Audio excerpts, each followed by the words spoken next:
মার্কেটের পাঁচতলায় আগুন লাগছে। সংবাদ প্রাপ্তির সাথে সাথে আমাদের হেডকোয়ার্টার থেকে ঘটনাস্থলে এসে 3 মিনিট ঘটনাস্থলে রওনা হয়, কিন্তু আগুনের ভয়াবহতা দেখে সাথে সাথে আমরা আরো সদরঘাট ফায়ার স্টেশন এবং টিটিএম সহ আমরা এটা ইউনিট ঘটনাস্থলে নিয়ে আসি এবং একই সাথে আমরা কাজ শুরু করি।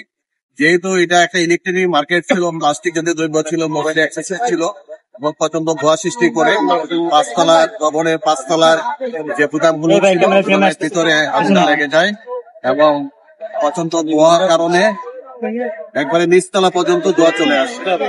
একতলা, দুতলা, তিনতলা, চারতলা পর্যন্ত ধোঁয়া চলে আসে। আমাদের ফায়ার ফাইটাররা অত্যন্ত রিস্ক নিয়ে ফিডিং এফোর্টস করে, অত্যন্ত ঝুঁকি নিয়ে এই ধোঁয়ার ভিতরে কাজ করে আপনার যে সুস্থ এবং শাটার মিলে অগ্নিনির্বাপন করে প্রায় 11টা 12 মিনিটের সময় আগুনটা সম্পূর্ণ নিয়ন্ত্রণে আসে।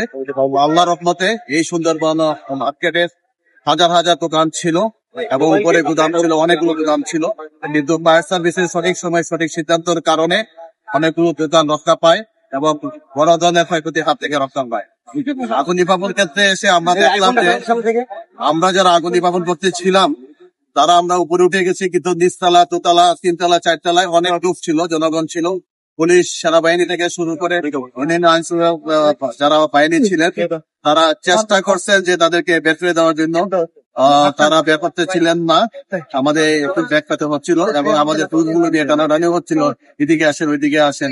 কিন্তু আমরা যদি যথাসময়ে যথাভাবে যদি সঠিক নিয়মে যদি টানতে পারি তাহলে সঠিক টাইমে কিন্তু আমদানি মহান আল্লাহ তাআলা ওয়াসার টিমও চলে আসছিল এবং আমাদের ভলান্টিয়ারকে শুরু করে মার্কেটের কিছু লোক ছিল, তারাও সহযোগিতা করছে আমাদেরকে। তার সহযোগিতার কারণে আমরা খুব সামান্য ক্ষতির মাধ্যমে আমরা এই ধরনের অগ্নিকাণ্ডটা, বিপজ্জনক অগ্নিকাণ্ড, এটা আমরা নির্বাপন করতে পেরেছি। আগুনের প্রাথমিক কারণ কি জানা গেছে? আপনারা কয়টা জানতে পেরেছেন আর কয়টা দোকানে আগুন লেগেছে? আগুনের প্রাথমিক কারণ কি ছিল? আগুনের আমরা 2টা শাটার দিয়ে আগুন পাইছি এবং ক্ষতিগ্রস্ত হয়েছে, কিন্তু কত পরিমাণ ক্ষতিগ্রস্ত হয়েছে এখন বলা যাবে না। এটা তদন্ত এটার ভিতরে ধোঁয়া প্রবেশ করতেছে, কিছু পানিও প্রবেশ করছে, ক্ষতিগ্রস্ত হয়েছে। অর্থাৎ অগ্নি নির্বাপনের পরে জানা যাবে যে আমাদের যদি কমিটি কি হবে, কারণ এবং বলতে চাচ্ছি এই মার্কেটে ফায়ার সার্ভিস সিভিল ডিফেন্সের কোনো সেফটি প্ল্যান নাই এবং বারবার আমরা নোটিশ দিয়ে যাচ্ছি আমরা প্রতিবারই, কিন্তু এই বিল্ডিংটাকে আমরা একবার অগ্নি নির্বাপনের ঝুঁকিপূর্ণ ভবন হিসাবে চিহ্নিত করেছিলাম। তো আর বিশেষ করে তার যে আপনারা দেখতে পাবেন পরে তার যে ইলেকট্রিক যে তারগুলো আছে এগুলো পুরো অবস্থায় এলোমেলো অবস্থায় আছে, যেটা একটা মার্কেটের হাজার হাজার কোটি টাকার একটা মার্কেট, সেই মার্কেটে কোনো অবস্থাতেই এলোমেলো ভাবে তারগুলো রাখা সম্ভব না। এলোমেলো তারের কারণেও কিন্তু আগুনটা একদিক থেকে ওই দিকে চলে গেছে এবং প্রচন্ড ধোঁয়া সৃষ্টি হয়েছে। আপনারা দেখতে পাচ্ছেন যে প্রচন্ড ধোঁয়ার কারণে কিন্তু আমাদের যার কারণে আগুনটা নিয়ন্ত্রণের একটু সময়। ভাইয়া, এর আগে যে এটাকে ঝুঁকিপূর্ণ এটা কবে, এই ঘটনাটা কবে আপনারা এটাকে এর আগে যখন বলছিলেন?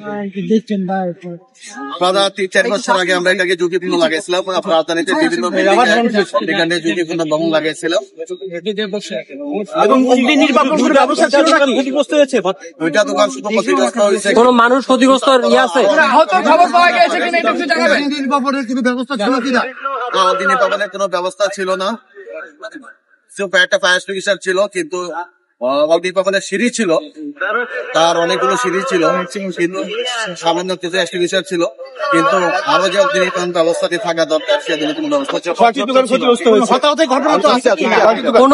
ঘটনা আছে? না, কোনো হতাহতের ঘটনা নাই, আহত নিহত নাই। যেহেতু আগুনটা ছিল 5 তলায় এবং 5 তলায় প্রত্যেকটা গুদাম ছিল, দোকানের গুদাম ছিল, এটা মার্কেটের গুদাম হিসেবে ব্যবহার করা হতো, যার কারণে সবগুলো গুদামের শাটার গুলো কিন্তু লাগানো ছিল এবং করিডরও কিন্তু মালামাল ছিল। আমরা ফায়ার সার্ভিস এসে যথাসময়ে আগুনটা নির্বাপন করার কারণে।